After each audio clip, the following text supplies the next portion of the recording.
This is the Nvidia Shield Tablet, one of my favorite tablets ever, and it's turning 10 years old this August. This tablet was special for offering high value specs at a very low price. It was even considered by many as the real Nexus 8 due to its fast updates and long software support, which turned out to be even better than that of the Nexus 9 from the same year. The Shield tablet was primarily targeted at gamers, but it was so good at almost everything else that even people who weren't interested in gaming bought it for its incredible value and unique features like the stylus and drawing app. However, that was 10 years ago, and as a commemoration for this beast of a tablet, we're gonna see how it holds up and what we can still do with it a decade later. This tablet, as you can see from the front, has this rather utilitarian design which looks really good and unique in my opinion. It has two front-facing stereo speakers, which we'll be talking about later, an 8-inch display and a 5-megapixel camera. Since pretty much I bought it, it had this fake leather thing which I wasn't able to remove because it was like glued to the frame, and I was afraid to break or scratch something if I tried to take it out. So this is the first time I've ever had a chance to see and touch the back of the tablet. It has this nice texture which feels good in the hand and helps with the grip. The main camera is a 5-megapixel camera with autofocus and HDR, but it doesn't have a flashlight. At the top we can find a power and volume rocker which are almost flush with the device and are difficult to press. Next to it we can find a slot for a microSD card up to 200GB according to Nvidia, but my 256GB microSD card works just fine, and since this type of SD cards weren't readily available in 2014, I guess Nvidia was like 200GB is the limit. There's no way people are gonna go past that, but the true limit is at least 256GB. On the sides we have the micro USB port, a mini HDMI port, the headphone jack, and two small speakers for the bass on each side of the tablet. Nvidia really put a lot of attention into the speakers. Though one bad thing about the first batch of Shield tablets was that they would break around the corners, which was one of the reasons Nvidia had to recall these tablets.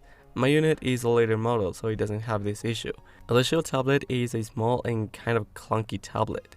That makes it very portable and easy to handle. I've had bigger and heavier tablets and they get uncomfortable when I'm playing or watching videos on my bed for a very long time, but this one is perfect for that. The screen still looks decent all these years later. It has a 1080p IPS display, which is the perfect resolution for a tablet this size. You can barely see the pixels unless you put your eyeball like 1 centimeter away from the screen. We have all kinds of options to change the display to our liking. We can modify the temperature, gamma, and saturation. It's something I wish all smartphones and tablets had. But it's not all positive. Outdoors, when the sun is hitting it directly, sometimes you can barely see what's going on the screen. The maximum brightness is 477 nits, which is more than enough for indoor settings, but outdoors, yeah, it's just not enough. In very dark environments, some light bleeding is present.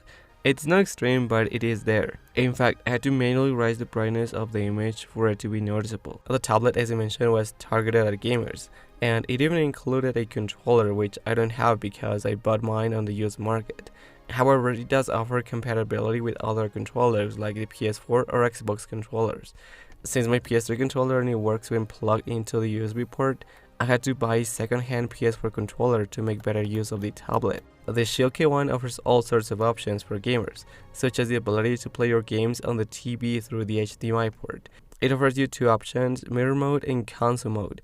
Mirror mode simply displays whatever thing is on your screen, but if you use console mode, the screen turns off and becomes a touchpad, making it a bit hard to guess where things are, so a controller is a must for this option. I use console mode all the time to play movies on my TV, and it's really useful. But now that I have a controller, I'm gonna be testing other things. This tablet was heavily marketed towards streamers and came with all sorts of features like being able to go live with just the press of a button. You might be thinking, it's been 10 years, there's no way this thing still works. And you'd be right, it doesn't work anymore. I updated the app to the latest version and you only get this prompt and nothing happens. What does still work is the built-in screen recorder. You can record videos up to 1080p 30, which is fine. Nvidia even ported a few games like Half-Life, Portal, and Resident Evil 5 for the Shield TV, but I think those games are no longer available on the Play Store. And the other great and probably the best feature was the ability to stream games directly from Nvidia servers that is still alive and kicking. Back in 2014 it was called Nvidia Grid, and later changed its name to GeForce Now. By paying $9 a month, you can access many games from your Steam, Epic, and Xbox libraries and play most of your games on Nvidia servers. I'm literally playing Fortnite, a PS4 game on this 10-year-old tablet. That's insane. I don't even own a PS4 or a gaming computer, and I can still access and play some modern games. The downside is that not all games are available, but I think just for this service, if you have this tablet, it's worth dusting it off just for this. But we'll go back to gaming a bit later on. So let's talk about other things like software. This tablet was supported by Nvidia for a very long time. It was released with Android 4.4 KitKat, as you saw in my Android KitKat special, and was updated all the way to Android 7. It got 3 major software updates and several minor ones. Even the Nexus 6 and 9, which came out later, only got 2 big updates. So this thing was beyond what even a Nexus device had to offer back in 2014. Android 7 is still pretty usable nowadays. The vast majority of apps still support this tablet. However, I can already see hints of obsolescence like Google Chrome not getting any more updates since December 2023. That wasn't even that long ago, so you can still browse the web just fine. Other browsers like Firefox still support this version, so it's all good for now. However, one big downside are tabs refreshing on your face, which can be annoying and is due to the 2GB of RAM. Okay, not really. My Nexus 7 also has 2GB of RAM and doesn't have this issue, so it's probably just an aggressive kernel closing things in the background to save battery. YouTube still works well and plays 1080p videos at 60 frames per second smoothly. You can even go for 4K, but the screen wasn't built for that, unless you connect the tablet to a 4K TV, since this tablet does offer 4K video output. Another thing I'm still impressed about this tablet is the sound. The Shield Tablet has 2 front-facing stereo speakers and 2 small ones on the sides that aid with bass. This thing sounds louder than my Pixel 6 Pro, and the sound quality is not bad for a tablet this size. Bigger tablets have bigger speakers, so that's just a physics thing. But one thing I can tell you is that my Pixel 6 Pro has more quality to it, but this tablet not bad at all. Nvidia really did a good job tuning these speakers. Another thing worth mentioning is the built-in drawing app. This tablet originally came with a stylus to draw. Reviewers at the time said it was very good, but I haven't been able to test it myself since my unit is the K1 variant and didn't come with one. At best, I can try drawing with my fingers, but since I suck at drawing anyway, I wouldn't have been able to use it too much. However, not everything is positive. There's something really off about this tablet, and that's lag. This is even more noticeable in Android 7 from what I read from other people, and this is so noticeable the first time you turn it on. But I find that it's not so much about the tablet. Okay, it kind of is, but the real reason behind the lag is all the bloatware Google puts on it. When I bought this tablet, I remember it was a laggy mess. So the first thing I did was disable and uninstall the updates of all the Google garbage I didn't need. I disabled those, and that made the tablet so much faster even when you boot up the tablet. And you could even take it a step further and disable Google Play services. This thing makes even high-end phones from 2017 like the LG G6 lag. And the app takes over 2GB of space for whatever reason. Honestly, I don't know what's going on with this thing taking up so many resources from Android 7 devices. It's probably just a bug, since on Android 9 or even Android 14 phones, this app is not as much of a cancer as it is on Android 7. The solution I found is to downgrade Google Play services to version 14, then immediately head to security and toggle on those 2 settings. For some reason, that will stop it from updating itself to a newer version. Or you could just get rid of it altogether, but then you wouldn't be able to access YouTube or the Play Store. But if you're only going to use it for gaming, doing this could be worth it. Another useful thing we could do to fix lag is tweak the processor settings it comes with, which are really nice to have, but in my case, having the tablet in optimized mode gets the job done most of the time. This tablet has 2 5-megapixel cameras, one for selfies and a rear one. The quality of the front-facing camera is bad for today's standards, but for a 2014 tablet, this camera was actually pretty good. I mean, it was targeted at streamers, so it needed a decent camera.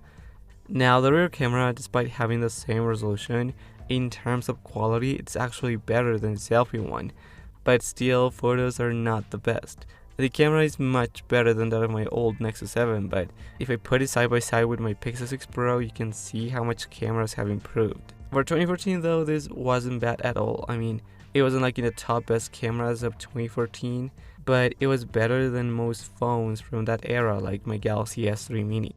Going back to gaming, having the possibility to play a big number of PC titles on the cloud is great. Sure, you could play on GeForce Now or any other device you have, but in 2014, only Nvidia devices could access this service. Having the ability to connect the tablet to a TV via HDMI and start playing like a console really was ahead of its time. But what was really ahead of its time was its insanely powerful processor, the Tablet K1, which at the time was renowned for being way more powerful than a PS3. And having such a powerful processor caught the attention of another gaming company called Nintendo, which saw big potential in this chip, and that's how 3 years later the Nintendo Switch was born, which technically is just an Nvidia Shield tablet with built-in controllers. And proof of that is that you can even install Android on the Switch. Okay, but being the most powerful device of 2014 would mean nothing without anything to test it. And that's how I have some old and new games to play here. I tried GeForce Now, and here you have two options. Not pay a cent and play ads while you wait in a queue, or pay $9 a month to get priority access. Either way, I've been playing Fortnite for a while, and since it doesn't have to run natively, the thing you have to worry about is your internet connection. If your internet is very weak, then the service is not for you. But playing on someone else's computer also carries some issues. I've noticed that from time to time there's a tiny delay between the time you press a button on the controller and the movement of the characters. So for games where a delay of just milliseconds can cause your death, this service won't be the best experience. So I would limit myself to uplike games on GeForce Now because, yeah, multiplayer games, if you're highly competitive, yeah, it's just not for you. And having the original Shield controller that works with Wi-Fi Direct could help mitigate this. My PS4 controller, for whatever reason, has a little bit more of input lag than even my PS3 controller. It's just something you should have in mind. Old offline games like GTA San Andreas run absolutely wonderfully. And before the release of the remastered trilogy in 2023, I couldn't even play this game on my Pixel 6 Pro. The game just didn't open.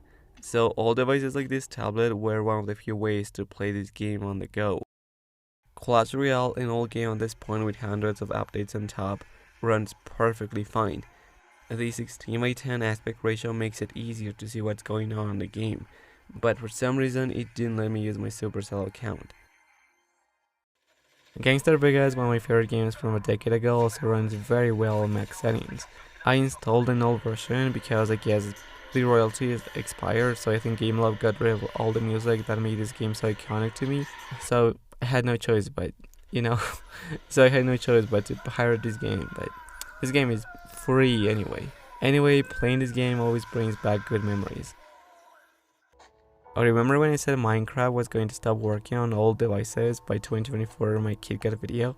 What I just realized is that it wasn't just going to affect KitKat, but Android 5, 6, and 7. That's kind of sad, but for now we can still access and play in some servers like this Russian one. But it'll only be a matter of time before they pull the plug.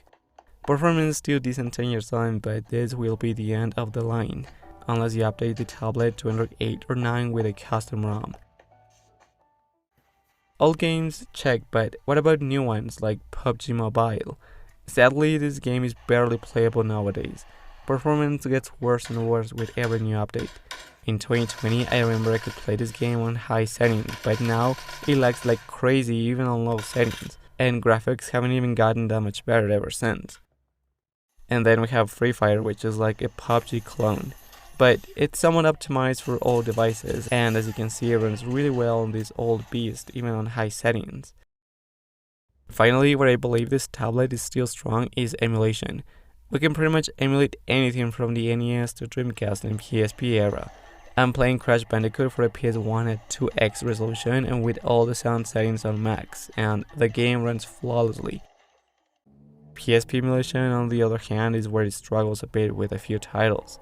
Manhunt 2 runs perfectly even at 4x the original resolution and with the anisotropic filtering at 16x. But the thing is, the difference beyond 3 times the original resolution is tiny, so I recommend lowering it to 3x to save battery. The Third Birthday runs smoothly, and despite being one of the most graphically demanding games for the PSP, you can play this game even at 4x resolution and with the anisotropic filtering on max. But we've finally come to the final boss, God of War Ghost of Sparta, which is one of the few games, if not the only one, that requires frames keeping to be set to 1. The game is perfectly playable, and the performance for a tablet from 10 years ago is incredible, as it's even better than many modern low-end phones. And finally, we have the Dreamcast, the rival of the legendary PlayStation 2. To test this console, we have Resident Evil Code Veronica, which is an original title released for this console, and performance is excellent. So neither Dreamcast nor PSP pose any major problems for this powerful tablet. In 2015, when the Dolphin emulator was still in its infancy, it was compatible with 32-bit processors. I tried getting the APK, but I couldn't get the emulator to work in any way. And as you can see on this video, games were actually somewhat playable, so it's a pity we didn't get newer versions for 32-bit processors. Okay, but how good is it to play all these games if battery life is not on par? Because here is where this tablet struggles. The Shield K1 was never great to begin with, but now, 10 years on, this is even worse. It struggles to get even 3 hours of screen time, and that's pretty mediocre for a tablet. You could replace the battery, but the cables are soldered, so you need a little bit of skill to do that. It could be a lot worse, and the battery could be totally sealed, but this, honestly, is by far the weakest point of this tablet. In conclusion, the Shield Tablet K1 offered an insane value for the $200 it cost when it was released. Yeah, you heard that right, $200. Back then, for way more money than that, you could have gotten an iPad Air, which now can't even do half the things this tablet can. You could dust it off and start playing games on GeForce Now on your TV, or you could pick one up for really cheap and use it as a console, kinda like what I'm doing right now. I find sad that Nvidia doesn't make tablets anymore. Maybe they had some sort of deal with Nintendo that stopped them from making more tablets so they wouldn't compete with their products, but I'm just speculating at this point, but even Wikipedia says so. Anyway, I wish you could have seen an Nvidia Shield Tablet 2 with an even better processor, but I guess the closest to that will be the upcoming Nintendo Switch 2, because the Shield Tablet was born so the Switch could walk. Anyway, I hope you liked this video, and I'll see you guys later. Bye.